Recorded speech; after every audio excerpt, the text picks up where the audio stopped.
अस्सलाम वालेकुम स्टूडेंट्स, मुझे उम्मीद है कि आप खैरियत से होंगे, अच्छे से बायोलॉजी पढ़े होंगे। जी स्टूडेंट्स, मेरा नाम डॉक्टर फातिमा है और मैं आपको वर्ड टू वर्ड लर्निंग में खुशामदीद कहती हूँ। जी स्टूडेंट्स, अब हम एप्लीकेशंस ऑफ बायोटेक्नोलॉजी पढ़ेंगे। इंपॉर्टेंट लॉन्ग क्वेश्चन है, इसमें आपसे कोई भी लॉन्ग क्वेश्चन पूछ सकते हैं। लाइक वो पूछ सकते हैं एप्लीकेशन ऑफ बायोटेक्नोलॉजी लिखते हैं, ठीक है, तो आप फूड बायोटेक्नोलॉजी लिखेंगे, मेडिकल लिखेंगे, आगे इन्वायरमेंटल लिखेंगे, मैरीन लिखेंगे, इस तरह करके। अच्छा, अब फूड या वो अलहदा से आपसे पूछ सकते हैं कि फ़ूड में ख़ास तौर पर फूड इंडस्ट्री में बायोटेक्नोलॉजी का क्या रोल है, इसको लॉन्ग क्वेश्चन में पूछ सकते हैं। मेडिसन में बायोटेक्नोलॉजी का क्या रोल है, मेडिसन फील्ड में, ठीक है, उसको आप बता दें। तो ये भी आपसे लॉन्ग क्वेश्चन पूछा जा सकता है, शॉर्ट भी पूछा जा सकता है। तो फिर आपको अच्छे तरीके से हर चीज़ याद करनी है, सारा ही याद कर लें आप। फूड बायोटेक्नोलॉजी भी अच्छे से पढ़ लें, मेडिकल भी पढ़ लें, ठीक हो गया। अच्छा, फूड बायोटेक, क्योंकि देखें अगर आपने फुल नंबर लेने तो आपको मेहनत तो करनी पड़ेगी ना। ऐसा तो मुमकिन ही नहीं है कि आप शॉर्टकट भी आजमाएं, आप बस थोड़ा थोड़ा याद कर लें, चल मैं इधर से लेके इतना याद कर लेता हूँ, इतना याद कर लेता हूँ, ये लाइन कट कर देता हूँ, तो फिर नंबर आना मुश्किल हो जाते हैं। क्योंकि एग्जामिनर को ना कीवर्ड्स नहीं मिल पाते, उसे कीवर्ड्स चाहिए होते हैं पेपर में। कीवर्ड से मुराद है कि अगर आपने इधर से लेके इतना फूड बायोटेक्नोलॉजी लिखा है तो उसके कीवर्ड्स क्या होंगे? Virus resistant, pest resistant, drought resistant, ठीक है, ये तीन उसके कीवर्ड्स हैं। उसको ये तीन मिल जाते हैं तो वो खुश हो जाएगा, आपको फुल नंबर दे देगा। लेकिन अगर आपने छोड़ छोड़ के लिखा होगा तो जाहिर सी बात है वो कीवर्ड्स नहीं ढूंढ पाएगा, तो फिर नंबर आपके पूरे आना थोड़ा मुश्किल हो जाएगा। तो इस तरीके से हर चीज़ अच्छे से याद करने की कोशिश करें, बार बार रिवीजन करें, ठीक है। रिवीजन आपने बार बार करनी है, क्यों? क्योंकि रिवीजन करने से ना, जो आपने चैप्टर 5 में पढ़ा हुआ है, न्यूरॉन्स होते हैं, न्यूरॉन्स के दरम्यान में सिनैप्स होते हैं। तो ये जो न्यूरॉन्स के दरम्यान में जो कनेक्शन होते हैं ना, ज़्यादा स्ट्रॉन्ग होते हैं बार बार रिवीजन करने से, क्योंकि वहीं पे हमारी मेमोरी बनी हुई है ना, वहीं पे हमारी चीज़ें स्टोर हो रही हैं। तो बार बार रिवीजन करना बहुत इंपॉर्टेंट है। टॉपर्स देखे हैं मैंने कितनी कितनी रिवीजन कर लेते हैं, ठीक हो गया। 9th-10th में हमने भी बहुत रिवीजन्स की थी, जिसकी वजह से इवन लास्ट डेज़ में तो बुक पढ़ने का दिल ही नहीं करता था, इतनी रिवीजन हो चुकी हुई थी, ठीक है। तो इसलिए आपने अच्छे से पहले लेक्चर लें, फिर जाके एकेडमी में टेस्टिंग करें और रिवीजन्स करें, बार बार चीज़ों को रिवाइज़ किया करें, कॉन्सेप्ट्स को, फिर इंशाल्लाह चीज़ें नहीं भूलती। अच्छा, अब हम बायोटेक्नोलॉजी की एप्लीकेशन स्टार्ट करते हैं। सबसे पहले फूड इंडस्ट्री में बायोटेक्नोलॉजी का क्या रोल है। मतलब फ़ूड इंडस्ट्री में मैं लिविंग ऑर्गेनिज़म को इस्तेमाल करके जो अपनी यूज़फुल प्रोडक्ट्स बना रही हूँ, यही बायोटेक्नोलॉजी है ना। बायो मीन्स लिविंग ऑर्गेनिज़म को इस्तेमाल करके फ़ायदेमंद चीज़ें बनाना। तो वो कैसे बना रही हूँ उसको पढ़ लेते हैं। वो कहते हैं बायोटेक्नोलॉजिस्ट जो है ना, उन्होंने फूड इंडस्ट्री में ऐसी क्रॉप प्लांट्स बना ली, आप हैरान रह जाएंगे, ऐसी फसलें बना ली हैं जो फसलें नंबर 1 वायरस रेजिस्टेंट है। वायरस रेजिस्टेंट का मतलब है वायरस अब उन पर आसानी से हमला नहीं कर सकते उन फसलों पर। पेस्ट रेजिस्टेंट है, कीड़े मकोड़े भी अब फसलों पर आसानी से हमला नहीं कर सकते, ठीक है। पेस्ट मतलब इंसेक्ट्स, कीड़े मकोड़े। अब ये फसलें जो हैं इन तमाम चीज़ों से रेजिस्टेंट हो गई हैं, मतलब मज़ाहमत करती हैं। कोई भी अब ना वायरस आसानी से हमला कर सकते हैं, ना कीड़े मकोड़े आसानी से हमला कर सकते हैं। जिस तरह के मैंने आपको पीछे बताया था, ये जो बीटी क्रॉप्स हमने बना ली हैं, वो कितनी कमाल की क्रॉप्स थी और हमने कैसे बनाई थी, पिछले लेक्चर में मैंने आपको डिटेल में पढ़ाया। बहुत इंटरेस्टिंग प्रोसेस था, ये आपने ज़रूर देखना है, ठीक है। तो वही बात वो कह रहा है कि कीड़े मकोड़ों से रेजिस्टेंट हमने फसलें बना ली हैं, और ऐसी फसलें इवन बना ली हैं जो ड्राउट रेजिस्टेंट है। ड्राउट मतलब खुश्क साली का क्या मतलब है कि आपको पता है कि जो फसल ड्राउट होता है, खुश्क साली का मतलब होता है कि थोड़ा बहुत पानी भी है ना तो फसलें गुजारा कर लेंगी। मतलब अगर मिनिमम वाटर है, कम से कम पानी भी मौजूद है, तो फसलें गुजारा कर लेंगी। हालांकि ऐसे होता है नॉर्मली फसलों को आपको बहुत ज़्यादा पानी देना पड़ता है, फिर ये फसलें ग्रो करती हैं। लेकिन अगर हमारे पास इतना ज़्यादा पानी नहीं है, हम नहीं इतना ज़्यादा पानी इनको देना चाहते, तो हमने ऐसी फसलें बना ली हैं अब जिनको ज़्यादा पानी की ज़रूरत नहीं होगी। कैसे? हमने ना उन फसलों को के अंदर जीन डाल के उनको ऐसा मॉडिफाई कर लिया है कि उनके स्टोमेटा हमने बंद कर दिए हैं फसलों के। अब खुद ही सोचें, जब स्टोमेटा बंद हो जाएंगे, ठीक है, तो स्टोमेटा के ज़रिए से आपको पता है ट्रांसपायरेशन होती है, 9th क्लास में हम पढ़ चुके हैं। ट्रांसपायरेशन का मतलब होता है वाटर लॉस। ट्रांसपायरेशन, फजूल में सारा पानी लॉस होता रहता है स्टोमेटा के ज़रिए से। तो अगर आपके जो स्टोमेटा हैं यही आपके बंद हो जाएंगे तो कहाँ से पानी का लॉस होगा? नहीं होगा, पहली बात। तो थोड़े बहुत पानी पे भी गुजारा कर लेंगी फसलें। दूसरी बात, हमने इन फसलों की जो जड़ें हैं ना वो बड़ी डीप बना ली हैं, बहुत, मतलब पहले मान लो इतनी सिर्फ इनकी जड़ें थी, तो सिर्फ ये जड़ों का काम क्या होता है? रूट्स का काम वाटर एब्जॉर्ब करना। तो सिर्फ ये पानी यहाँ से सिर्फ एब्जॉर्ब करती थी। लेकिन जब हम इनकी इतनी डीप, गहरी, इतनी ज़्यादा डीप रूट्स बना देंगे तो ये रूट्स यहाँ से भी पानी एब्जॉर्ब कर रही हैं, यहाँ से भी, तो खुद ही सोचें कितना ज़्यादा पानी इसको मिलना शुरू हो जाएगा। तो इस तरीके से हमने कुछ पौधों के अंदर मॉडिफिकेशन कर दी हैं। तो वही वो कह रहा है कि ड्राउट रेजिस्टेंट वैरायटीज़ भी हमने बहुत सी फसलों की बना ली हैं। ये फूड बायोटेक्नोलॉजी। दूसरा हमने क्या किया, हमने ना इंजाइम एक्सट्रैक्ट कर लिए हैं सर्टेन माइक्रोब, बहुत से ऐसे माइक्रो ऑर्गेनिज्म हैं जिस तरह फंजाई, यीस्ट हो गया, आपको पता है ना आपको, यीस्ट के अंदर जो ये जो यीस्ट माइक्रो ऑर्गेनिज्म है इसके अंदर इंजाइम्स होते हैं। वो इंजाइम्स क्या कर रहे होते हैं, अल्कोहल की प्रोडक्शन कर रहे होते हैं। जिस तरह मैंने आपको जब यीस्ट वाला टॉपिक पढ़ाया था तो उसमें हमने पढ़ा था ये स्टेप हो रहा होता है जिसके ज़रिए से अल्कोहल प्रोडक्शन होती है, तो ये स्टेप भी इंजाइम की मदद से हो रहा होता है ना। यीस्ट के अंदर भी इंजाइम से काम कर रहे होते हैं, क्योंकि इंजाइम की मदद से ही तो रिएक्शन इतनी जल्दी जल्दी चल रहे होते हैं। इंजाइम ना हो तो रिएक्शन तो बहुत आहिस्ता आहिस्ता हो, हज़ारों साल लग जाए रिएक्शन होने में। तो इसलिए ये इंजाइम हमने निकाल लिए और इंजाइम को इस्तेमाल कर लिया बाहर अपनी इंडस्ट्रीज़ में, फूड इंडस्ट्रीज़ में, ताकि हम उनसे अल्कोहल बना सकें। और अल्कोहल जो होती है आपको पता है सिर्फ पीने के काम नहीं आती। जैसे बात है इस्लाम में तो अल्कोहल ममनू है, हराम है, लेकिन और भी अल्कोहल के बड़े फ़ायदे हैं। जिस तरह अल्कोहल को हमने पढ़ा था बायोफ्यूल के तौर पर हम इस्तेमाल करते हैं। अल्कोहल को पेट्रोल के साथ आप मिक्स कर देना तो आलूदगी बहुत, पोल्यूशन बहुत कम पैदा होती है। तो ये फ़ायदा है, बाहर के मुल्कों में यही काम होता है। ठीक हो गया। दूसरा, आप सैनिटाइज़र जो जिससे आप हाथों को सैनिटाइज़ करते हैं, ठीक है, उन हाथों को सैनिटाइज़ करने क्यों करते हैं, क्योंकि जरासीम वगैरह मारने के लिए हॉस्पिटल वगैरह में जाएँ, ठीक है, तो अक्सर हाथों को सैनिटाइज़ वगैरह करते हैं। उनमें भी उन सैनिटाइज़र के पीछे आप देखें तो अल्कोहल जो लिखा होता है ना कि किस किस चीज़ से वो सैनिटाइज़र बना है, तो अल्कोहल होती है, 70% अल्कोहल होती है। ठीक हो गया। तो अल्कोहल सिर्फ आपने ये नहीं समझना कि सिर्फ पीने में ही लोग इस्तेमाल करते हैं, और भी बहुत फ़ायदे हैं अल्कोहल के। और अच्छा, फूड बायोटेक्नोलॉजी में इस तरह इसका रोल है। अच्छा, आगे वो कहता है पाकिस्तान में हमने ऐसी रिसर्च कर ली है जिसकी वजह से हमने ऐसी चावलों की वैराइटीज़ बना ली है ना that are resistant to certain disease, कि वो चावलों की वैराइटीज़ जो हैं वही बात वो कह रहा है, बीटी क्रॉप्स की बात ही कर रहा है कि हमने ऐसे गोल्डन राइस, हमने ऐसे चावलों की फसलें बना ली हैं जो एक certain disease and pest resistant, मतलब जो डिजीज़ रेजिस्टेंट भी हैं, बीमारियां भी अब उन चावलों पे आसानी से हमला नहीं कर सकती, और पेस्ट रेजिस्टेंट भी हैं, कीड़े मकोड़े भी आसानी से हमला नहीं कर सकते। ऐसी हमने चावलों की वैराइटीज़ बना ली हैं, और ऐसी वैराइटीज़ भी हैं जिनमें विटामिन ए भी डाल दिया है ताकि पेशेंट को विटामिन ए की कमी भी ना हो। तो देखें कितनी कमाल की चीज़ कर ली है। अच्छा, इस तरीके से वो कहता है कि पाकिस्तान में हमने क्या किया है जी स्टूडेंट्स, ये टिश्यू कल्चर टेक्नोलॉजी बड़ी कमाल की टेक्निक है। इसमें क्या करते हैं ये मैं आपको थोड़ा सा समझा देती हूँ जी स्टूडेंट्स। फॉर एग्जांपल ये आपका एक मैंगो का प्लांट है, ठीक हो गया।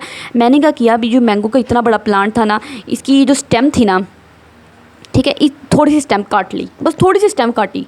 इस स्टेम को काट के मैंने क्या किया, इसको मैं लेबॉर्ट्री में ले गई, ठीक हो गया। और लेबॉर्ट्री में जाके मैंने ना इतनी ज़्यादा टेस्ट ट्यूब रखी होती है साइंटिस्ट ने, इतनी ज़्यादा टेस्ट ट्यूब, हज़ारों टेस्ट ट्यूब पड़ी होती हैं। उन टेस्ट ट्यूब के अंदर ना मैंने इस स्टेम के जो टुकड़े को थोड़ा थोड़ा उगा दिया, थोड़ा बिल्कुल थोड़ा पीस जो है ना, मतलब टिश्यू ले रहे हैं हम। टिश्यू क्या होता है, ग्रुप ऑफ सेल, थोड़े से सेल्स का ग्रुप, उसको टिश्यू कह देते हैं। वो जो स्टेम का टिश्यू था उसको मैंने क्या किया, इधर भी डाल दिया, इधर भी डाल दिया, इधर भी डाल दिया, सारी टेस्ट ट्यूब में डाल दिया। और इन टेस्ट ट्यूब के अंदर साइंटिस्ट क्या करते हैं, न्यूट्रिएंट्स देते हैं, इसके अलावा वाइटामिन्स, मिनरल्स, जो भी पौधों को ग्रो करने के लिए ज़रूरत होती है ना, वो सब कुछ इन टेस्ट ट्यूब में डाल देते हैं, ठीक। और इन टेस्ट ट्यूब के अंदर कोशिश करते हैं कि बैक्टीरिया वगैरह ना आए, इस माहौल को साफ़ रखा जाए, बैक्टीरिया से दूर रखा जाए, ठीक है, बैक्टीरिया वगैरह हमला ना कर सकें। तो इस तरीके से जब ये अब थोड़ी देर में ना इन्होंने छोटे छोटे पौधे बन जाना है, ठीक है। क्यों, क्योंकि टिश्यू है, सेल्स हैं, तो इन किस चीज़ का टिश्यू था, मैंगो प्लांट का ना, तो छोटे छोटे मैंगो प्लांट बन जाएंगे। मैंगो प्लांट की स्टेम थी ना, तो छोटे छोटे मैंगो प्लांट बन जाएंगे। अब ये जो मैंगो प्लांट है ना, इनको मैं यहाँ से निकाल लूँगी और जाके मैं इनको मिट्टी में उगा दूँगी, सोइल में उगा दूँगी। इतने ज़्यादा आपको मिल जाएंगे ना, किससे, एक छोटे से टिश्यू से, एक छोटा सा स्टेम का टुकड़ा लिया, स्टेम का टिश्यू लिया, बस उससे काम कर रहे हैं हम। उसको मैंने कल्चर कर दिया है, कहाँ पे, लैब्स में जाके, इन टेस्ट ट्यूब्स के अंदर कल्चर कर दिया है। इसको हम इसलिए हम इस टेक्निक को कहते हैं टिश्यू कल्चर टेक्निक, ठीक है। टिश्यू को लिया और जाके उसको लेबॉर्ट्री में कल्चर कर दिया टेस्ट ट्यूब्स के अंदर। अब जो छोटे छोटे पौधे बने हैं, सारे छोटे छोटे पौधे को हम मिट्टी में उगा देंगे। अब जब मिट्टी में उगाएंगे ना, तो ये जल्दी पौधे उगेंगे, ठीक है, क्योंकि पहले छोटे छोटे पौधे बन चुके हैं, बस अब इन्होंने थोड़ा बड़ा ही होना है। तो इतनी ज़्यादा मैंगो की वैरायटी मिल जाएगी, बहुत ज़्यादा मैंगो के पौधे मिल जाएंगे आम के। तो इस तरीके से सोचें, आपने एक छोटे से टुकड़े से कितने ज़्यादा मैंगो के पौधे बना लिए, तो ये कितनी ज़्यादा वैरायटी आपको मिल गई और कितनी ज़्यादा पैदावार आपको मिल गई। तो पाकिस्तान में यही टेक्निक को इस्तेमाल किया जा रहा है। वो कह रहे हैं किस चीज़ के लिए, फॉर द मैस प्रोपागेशन। इतनी ज़्यादा तादाद में हम ना बनाना चाहते हैं, हाई यील्ड में बहुत ज़्यादा पैदावार लेना चाहते हैं फ्रूट क्रॉप्स की। कौन कौन सी क्रॉप्स की, कौन कौन सी फसल की, मैंगोज़ की, आम की, सिट्रस फ्रूट्स में आपके लेमन, आपके ऑरेंज आ जाते हैं। तो इनकी इतनी ज़्यादा पैदावार पाकिस्तान में हो रही है, वो कैसे हो रही है? टिश्यू कल्चर टेक्नोलॉजी इस्तेमाल की जा रही है। इस टेक्निक से हम काम कर रहे हैं, बायोटेक्नोलॉजिस्ट काम कर रहे हैं। ठीक हो गया। अब हम मेडिकल बायोटेक्नोलॉजी को डिटेल में पढ़ लेते हैं। इसमें वो क्या कहने की कोशिश कर रहा है कि मेडिसिन में हम बायोटेक्नोलॉजी को इस्तेमाल करते हैं। मेडिसिन क्या है? मतलब ये जो डॉक्टरी होती है ना, उसके अंदर हम कैसे, डॉक्टर्स कैसे यूज़ कर रहे हैं इसको, हम लोग कैसे इसको यूज़ कर रहे हैं। जी स्टूडेंट्स, मेडिसिन में इसको बहुत ज़्यादा बायोटेक्नोलॉजी को इस्तेमाल किया जा रहा है। कैसे? सबसे पहले तो आपको पता है हम प्रोटीन्स बना रहे हैं, जैसा कि हार्मोन, इंसुलिन हार्मोन हमने बनाया, याद है ना आपको, डायबिटिक पेशेंट्स के लिए। तो वो इंसुलिन हार्मोन हम बायोटेक्नोलॉजी से तो बना रहे हैं। कैसे? हम बैक्टीरिया के अंदर, बायोटेक्नोलॉजी का मतलब है लिविंग ऑर्गेनिज्म को इस्तेमाल करना। इधर हम बैक्टीरिया को इस्तेमाल किया था ना हमने, और बैक्टीरिया के अंदर इंसुलिन जीन डाली थी। अगर आपने पूरा चैप्टर मेरे साथ पढ़ा है तो ये अब आपको सारी चीज़ें बिल्कुल समझ आएंगी, और मैं सारी चीज़ें पहले एक्सप्लेन कर चुकी हूँ। तो मैं आपको वही कहूँगी कि पीछे हम पढ़ चुके हैं। ठीक हो गया। अच्छा, इंसुलिन हार्मोन जिस तरह हमने बनाया था, याद है आपको, बायोटेक्नोलॉजी से बनाया था। और इंजाइम्स, हम इंजाइम्स बना रहे हैं आजकल। ठीक है, उन इंजाइम्स को हम कैसे मेडिसिन में इस्तेमाल करते हैं? वेरियस डिजीज़ को ट्रीट करने के लिए। वो कहते हैं हम हार्मोन बना रहे हैं, हार्मोन जिस तरह इंसुलिन हार्मोन को हमने डायबिटीज़ मेलाइटिस को ट्रीट करने के लिए इस्तेमाल किया था, याद है आपको। तो इस तरह हमने डिजीज़ को ट्रीट कर लिया।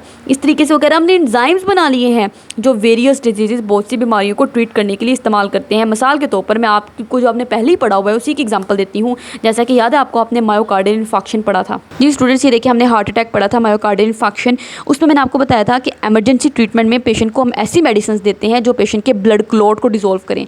ब्लड, याद है आपको, ये मैंने जब आपको समझाया था, मैं दोबारा आपको समझाऊंगी तो बात लंबी हो जाएगी। हल्का सा बता देती हूँ कि ये कोरोनरी आर्टरी थी आपकी। ठीक है, इस कोरोनरी आर्टरी के अंदर याद है आपको एथेरोस्क्लेरोटिक प्लेग पहले बना हुआ था। वो प्लेग फिर एक एकदम येलो कलर का एथेरोस्क्लेरोटिक प्लेग बना हुआ था। वो प्लेग एक एकदम रप्चर कर गया था। जब एक एकदम वो फट गया था तो यहाँ पे सारा ब्लड क्लॉट बन गया था, ऐसे करके पूरा ब्लड क्लॉट बन गया था, और ये रास्ता सारा ब्लॉक हो गया था। अब ब्लड कैसे आगे जाएगा मुझे बताएं? आगे हार्ट है, तो हार्ट की तरफ कैसे ब्लड जाएगा? ठीक हो गया। तो हार्ट की तरफ जो था वो ब्लड नहीं जाता था। तो फिर साइंटिस्ट ने क्या, बायोटेक्नोलॉजिस्ट ने एंजाइम बनाए। वो एंजाइम जो होता है ना, एक टीपीए एंजाइम होता है। ठीक, ये एंजाइम हम इस्तेमाल करते हैं और इस एंजाइम की मदद से इस ब्लड क्लॉट को डिसॉल्व कर देते हैं। जब ये ब्लड क्लॉट डिसॉल्व हो जाएगा तो ये रास्ता क्लियर हो जाएगा, तो आराम से ब्लड अब हार्ट की तरफ जा सकेगा। ठीक हो गया। तो ये देखिए मैंने आपको बताया ऐसी मेडिसिन बनाई है जो ब्लड क्लॉट को डिसॉल्व करती हैं। वो एक्चुअली एंजाइम्स हैं, और वो एंजाइम्स, यही एंजाइम्स हैं जो बायोटेक्नोलॉजिस्ट ने बना लिए हैं। इसी तरीके से स्टूडेंट्स वो कह रहा है कि हमने ऐसी वैक्सीन तैयार कर ली है बायोटेक्नोलॉजिस्ट ने जो वायरल और बैक्टीरियल इन्फेक्शन को प्रिवेंट करने के लिए इस्तेमाल होती हैं। प्रिवेंट मतलब इलाज नहीं, बचने के लिए। जिस तरह हेपेटाइटिस बी वैक्सीन वाला मैंने आपको सारा बताया था पीछे, वैक्सीन कैसे बनती है, कैसे काम करती है, पीछे डिटेल में बताया हुआ है। ठीक है, अगर पिछला लेक्चर आपने देखा है जब मैं ये समझा रही थी तो आपको सारी, दोबारा मैं डिटेल में बताऊंगी, बात लंबी हो जाएगी। पिछले वाले लेक्चर आप ज़रूर देखा करें। ठीक है, तो पिछले वाले लेक्चर देखें, आपको समझ आ जाएगी। हमने वैक्सीन बनाई है, वो वैक्सीन क्या करती हैं, मैंने बताया था कि वैक्सीन हम पहले लगवा लेते हैं ताकि हमें वो इन्फेक्शन ना हो। ठीक है, अभी इन्फेक्शन हुआ नहीं है लेकिन मुस्तकबिल में ना हो, तो उसके लिए हम वैक्सीन लगवा लेते हैं, वायरल इन्फेक्शन के लिए भी और बैक्टीरियल इन्फेक्शन को भी प्रिवेंट करने के लिए, उनसे बचने के लिए। जिस तरह हेपेटाइटिस बी वैक्सीन डॉक्टर लगवाते हैं, पेशेंट्स को हम लगाते हैं। ठीक है, इसी हर एक की वैक्सीनेशन करवानी चाहिए ये। अच्छा, उसके बाद वो कहते हैं कि और हम मेडिसिन में इसको कहाँ पे इस्तेमाल कर रहे हैं बायोटेक्नोलॉजी को, डिफेक्टिव जीन्स, जो जीन्स ख़राब हो जाती हैं और जिनकी वजह से फिर पेशेंट को जेनेटिक डिसऑर्डर्स आ जाते हैं। जिस तरह आपको पता था एक जीन ख़राब हो गई थी, याद है, सिकल सेल वाली, जिसकी वजह से सिकल सेल रेड एनीमिया होना शुरू हो गया था। या थैलेसीमिया वाली मैंने आपको एग्जांपल दी थी, थैलेसीमिया में भी वो जीन ख़राब हो गई थी जिस जीन ने रेड ब्लड सेल्स के अंदर हीमोग्लोबिन बनाना था। अब रेड ब्लड सेल के अंदर सारे ख़राब हीमोग्लोबिन बन रहे हैं, तो हमने क्या किया, उस जीन को जाके बदल दिया। जब वो जीन बदल देंगे तो रेड ब्लड सेल के अंदर हीमोग्लोबिन भी ठीक बनना शुरू हो जाएगा। पीछे सारी एग्जांपल मैंने आपको दी हुई है। इसी तरीके से वो कहता है कि हमने मेडिसिन में, बायोटेक्नोलॉजिस्ट ने ऐसी एंटीबॉडीज़ बनाना शुरू कर दी हैं, टारगेटेड एंटीबॉडीज़ जो जाती हैं जाके, जिस तरह कि मैं आपको एग्जांपल दूं, एक एंटीबॉडीज़ होती हैं वो जाती हैं जाके कैंसर को ट्रीट करने में रोल प्ले कर रही हैं। कैंसर आपको पता है कितनी ख़तरनाक बीमारी है, इसमें अनकंट्रोल्ड सेल डिवीजन हो जाती है, पागलों की तरह सेल डिवाइड हो जाते हैं। लंग कैंसर में हमने पढ़ा था, ठीक है ना, याद है आपको, लंग कैंसर में मैंने डिटेल में पढ़ा था। अच्छा, अब ये जो सेल्स पागलों की तरह डिवाइड हुई जा रहे हैं, साइंटिस्ट ने ऐसी एंटीबॉडीज़ बना ली हैं। ये एंटीबॉडीज़ जाएंगी जाके इनके साथ बाइंड करेंगे, ऐसे करके इनको बाइंड करके इनको रोक देंगी। ठीक है, ये जो कैंसर सेल्स हैं इनको डिस्ट्रॉय कर देंगी, जिसकी वजह से पेशेंट का कैंसर कुछ ना कुछ हद तक ठीक हो जाएगा। तो हमने ऐसी एंटीबॉडीज़ बना ली जो टारगेटेड है, बस वो जाके कैंसर सेल को डिस्ट्रॉय कर रही हैं, किसी और को नहीं कर रही। बाकी हमारे बॉडी के नॉर्मल सेल को कुछ नहीं कह रही। मकसद क्या है, डिज़ीज़ की डायग्नोसिस के लिए, ताकि डिज़ीज़ को पहले डायग्नोस किया जाए फिर उस डिज़ीज़ का इलाज किया जाए। तो हमने ऐसी एंटीबॉडीज़ बना ली हैं। आगे वो कह रहा है कि आइडेंटिफाई करने के लिए इनहेरिटेड डिजीज़ वो होती हैं जो इनहेरिटेड हुई हैं, मतलब पेरेंट्स से बच्चों में मुंतकिल हुई हैं, उनको इनहेरिटेड डिजीज़ कहते हैं। ठीक है, उनको आइडेंटिफाई करने के लिए। एंड जेनेटिक कंडीशंस अर्ली मतलब कि ये है कि फॉर एग्ज़ाम्पल जिस तरह के ये एक लेडी है, प्रेग्नेंट लेडी है, ठीक है, ये इसका यूट्रस है। अब मैं यहाँ पे यूट्रस ये यहाँ पे बना देती हूँ, ठीक है, ऐसे करके यूट्रस होता है। इस यूट्रस के अंदर बेबी है, ठीक हो गया।